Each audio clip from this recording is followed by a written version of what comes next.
Good morning and welcome to Godcast with Wanda. Today we're going to be talking about Jacob's 12 sons. Jacob has already returned to Shechem with his sons, and he has one daughter. Now this daughter is mentioned in Genesis 34. And one day, listen to this. This is Genesis 34:1. It says, "Now Dinah, the daughter of Leah, whom she bore to Jacob, went out to see the daughters of the land." Now, she's a Hebrew, and she wants to go out into the land of the pagans, the Canaanite land. It's not going to be a good scenario here. Well, while she's out there, she catches the eye of the prince of Shechem, and he wants her. And somehow he violates her. Probably got to talking to her. She said no, and he ends up violating her. Well, when Shechem goes home, the king finds out about it. He said, well, let's go make a bargain with Jacob. We'll take their daughters and they can take our daughters. So Jacob made a deal with him and said, okay, we'll allow your prince to marry Dinah if your people are circumcised.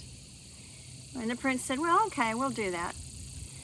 So they go in, Jacob and his family go in and they circumcise these men. Now, circumcision is a Jewish rite.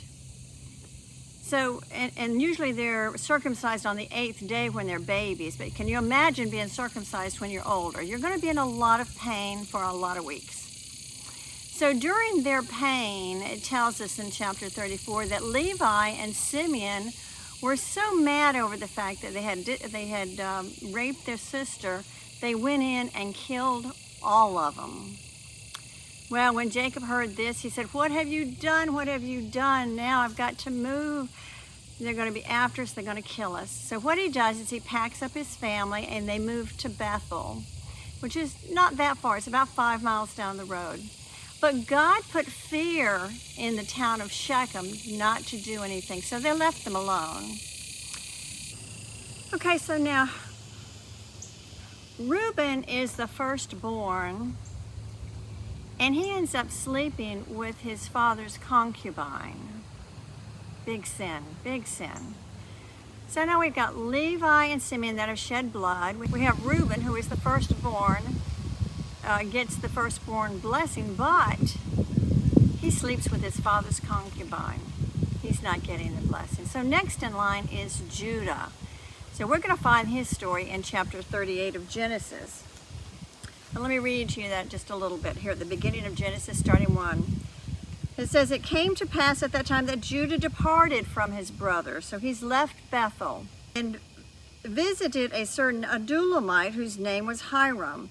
And Judah saw there a daughter, a certain Canaanite whose name was Shua. And he married her and he went into her. Means he, created a baby.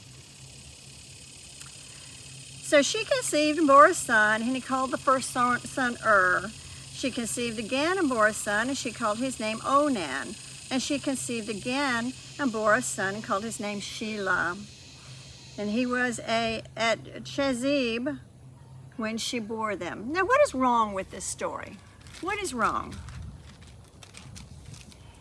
Judah is a Hebrew. Shua is a Canaanite. Judah would be the next in line for Jesus. God has divine intervention here, and so this is what happens.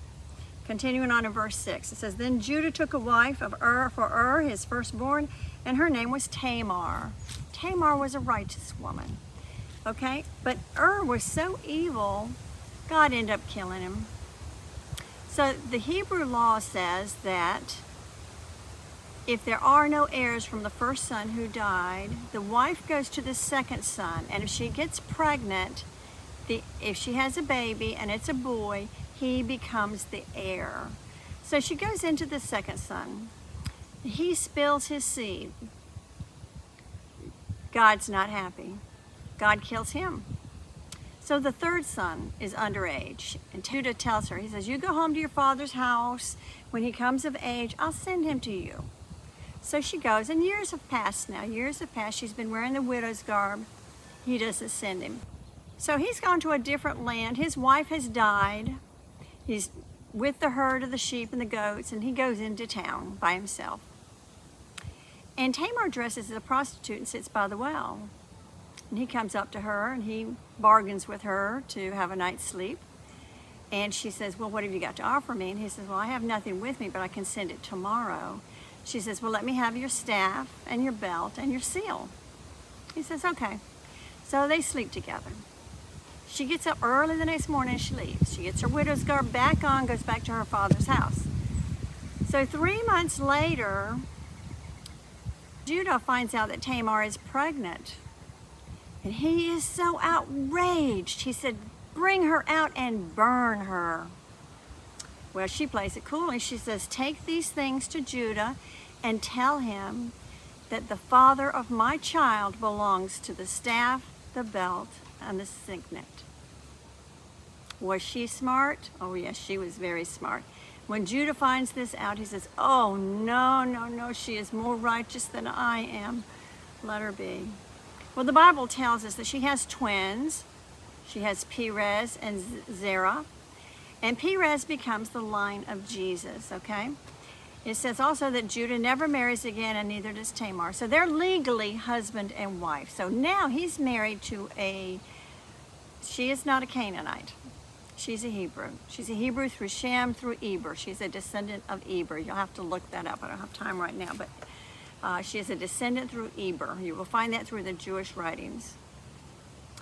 Okay, so now she has a son named Perez. Okay, so let's get over to, those are the first 4 sons of Leah, and then it goes into some concubine sons. Now Rachel has 2 sons. Now Joseph had a special gift. He was able to tell dreams. Well, he had a couple of dreams one night, and he dreamt that there would be a bunch of sheaves that would, when they grew up, they would bow down to him. And he told this to his fathers and his brothers, and they laughed at him. They laughed at him, and he, said, oh, you think we're going to bow down to you? So a couple nights later, he has another dream, and the sun and the moon and the stars bow down to him. And Jacob also and his sons laugh and say, there is no way we're bowing down to you. You're the younger son. There's no way. So anyway, the sons are out herding the sheep, and they see Joseph coming with this beautiful coat on that his father had made him. It's a coat of many colors, and he loved it. He was so proud of it. He thought it was just like a royal robe, and he just wore it everywhere. So they connived to kill him. 10 sons connived to kill the one. And Reuben talks them into saying, no, let's just put him in the well, and we'll just scare him a little bit. Let's don't kill him. Let's do something else. Well, at that time, there happened to be some Ishmaelite merchants coming down the road, and they said, well, let's sell him. Let's sell him to the Ishmaelites. Now, the Ishmaelites are distant cousins. Isaac and Ishmael are distant cousins of the Hebrews, all in the family here. So they sell him for 20 shekels. That's the price of a slave. So he ends up in Potiphar's house. Potiphar trusts him with all he's got. He takes care, and as Joseph is the administrator of his estate, he grows in wealth, and one day his wife catches him in there, and she wants to have, she makes a move on him, and he runs for his life. Well, she's at the door screaming that he tried to rape me, he molested me, and so Potiphar, knowing that his wife probably was fibbing and that Joseph wouldn't dishonor him, he had to do the right thing, though. He had to send him to Pharaoh's prison. He ends up in Pharaoh's prison, been there for a while. He's in the dungeon in the prison, and there's 2 people there, a baker and a cupbearer, who have a dream. Now, the cupbearer says, he has this dream. He says, oh, I had a dream last night. I wish somebody could tell me. Well, Joseph says, well, I can help you with the help of God. And so the cupbearer tells him his dream about his head being taken away from his body and a few other things. And Joseph said, well, that means that your job will be restored back to Pharaoh in 3 days. You'll be okay, but do me a favor. When you get there, remember me. Remember me. Now, what did Jesus say at the Last Supper? Drink this wine in remembrance of me. Didn't he? Yeah. Well, there was a baker there too. And the baker said, well, I had a dream too. what was your dream? He said, well, I had a dream that my head was taken off and the birds came and were eating my bread and my head and everything. He said, well, in 3 days' time, you're going to be killed and you're not going to make it. So what does a baker and a cupbearer bear or resemblance to Jesus Christ? Well, we just talked about, Joseph said, remember me when you get to my father's house, or when you get to the Pharaoh's house. Remember me with the blood of Jesus. And the baker represents the bread. He bakes bread. So we have bread and wine here representing the Last Supper of Jesus. Amazing stuff here. So from there we go on to Pharaoh. Pharaoh has dreams, and no one can tell him what they mean. None of his sorcerers, magicians, any of them can tell him what his dreams. And the wine cupbearer says, I remember there was a guy in prison who told me my dream. So Pharaoh has Joseph come in front of him, and he says, I had dreams. Can you tell me what they are? He says, I can't, but the God of heaven can. So he tells him his dream, and his dream is that he has 7 good cows that get fat and plentiful, and they're just, and then he had another dream where 7 thin, skinny cows came along and ate the 7 fat cows, and he couldn't understand what the dream meant. Well, Joseph says, by God's divine, here's the dream. You're going to have 7 years of plenty, where you're going to have plenty of harvest and everything, and you're going to have 7 years of famine that will cover the whole land. Pharaoh says, well, what do I do? He says that you need someone who is responsible, can guide you through this, and he gives him a lot of more instructions. And Pharaoh says, well, you're the man. You're the man. So he gives him his signet and his robe, and he says, there's no one more powerful in the kingdom other than me. You are second to me. So now he's ruler of all of Egypt. Joseph can do anything he wants to. So he's given a wife by Pharaoh. He's given her. She's the priest's daughter, the high priest's daughter. So she's pagan. Joseph is godly. Okay? So keep that in mind.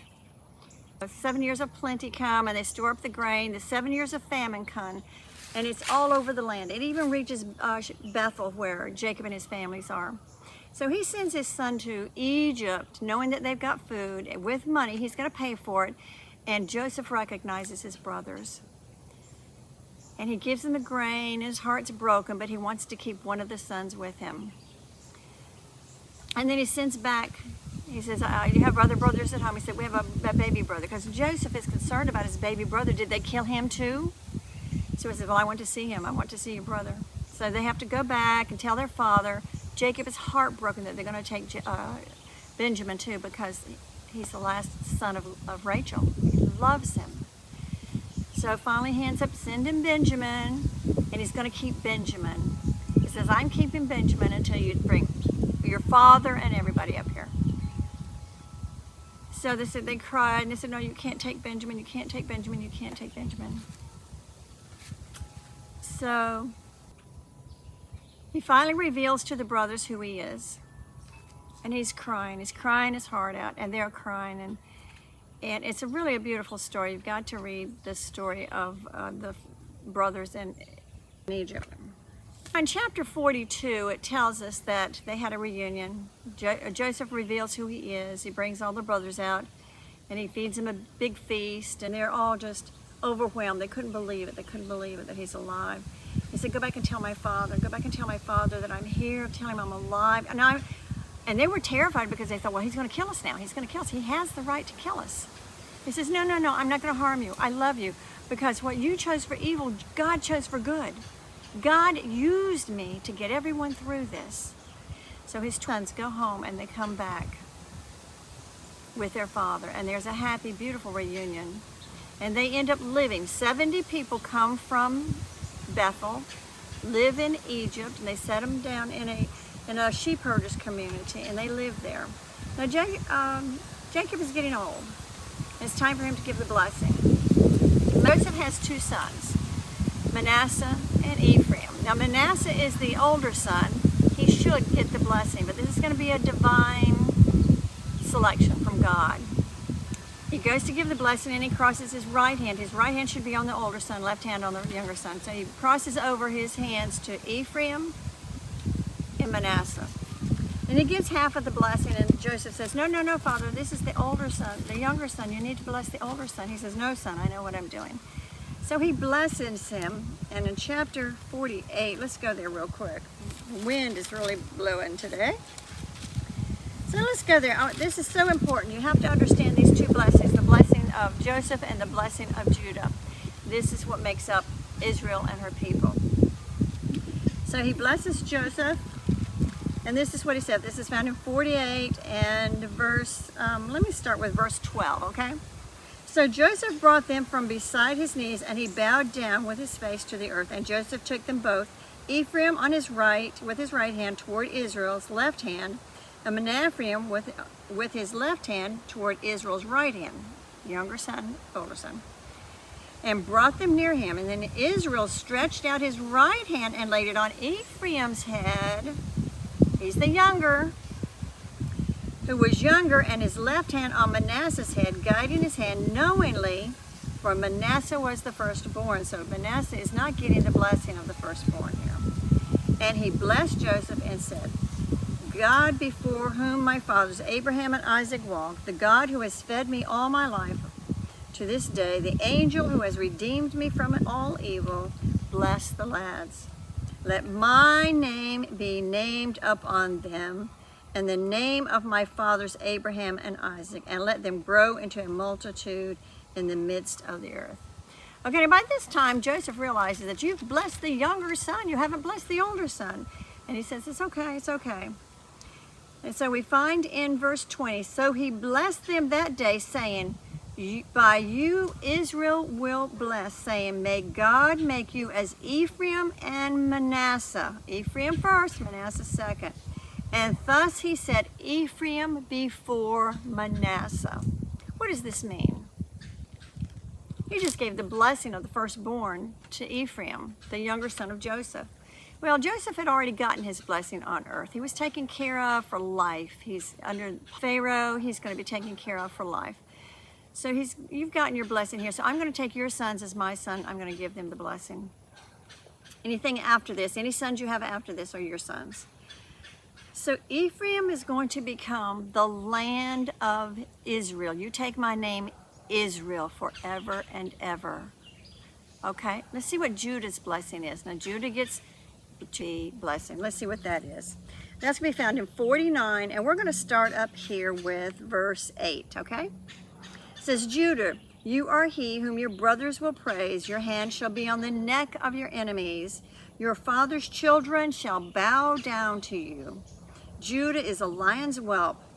From the prey, my son, you have gone up. He bows down. He lies down as a lion. As a lion, who shall rouse you? The scepter, Jesus, the scepter shall not depart from you, nor a lawgiver from between his feet until Shiloh comes, Messiah. And to him shall be the obedience of the people, binding his donkey to the vine, and his donkey's colt to the choice vine. He washed his garments in wine, and his clothes in the blood of grapes. Now what does that mean? It means Ephraim was given the name Israel, the land. Judah is given the people, because right now when they go back into the promised land, when Moses takes them out of captivity from Egypt and they go into the promised land, they start dividing up the land according to tribes. There's 12 tribes, so 12 pieces of land. The Levites don't get any land because they shed the blood, so they're going to become servants of God. They'll be working in the temple. They'll be doing all the sacrifices. They'll have refuge cities, 13 refuge cities all throughout Israel that people can go to. That'll be another lesson.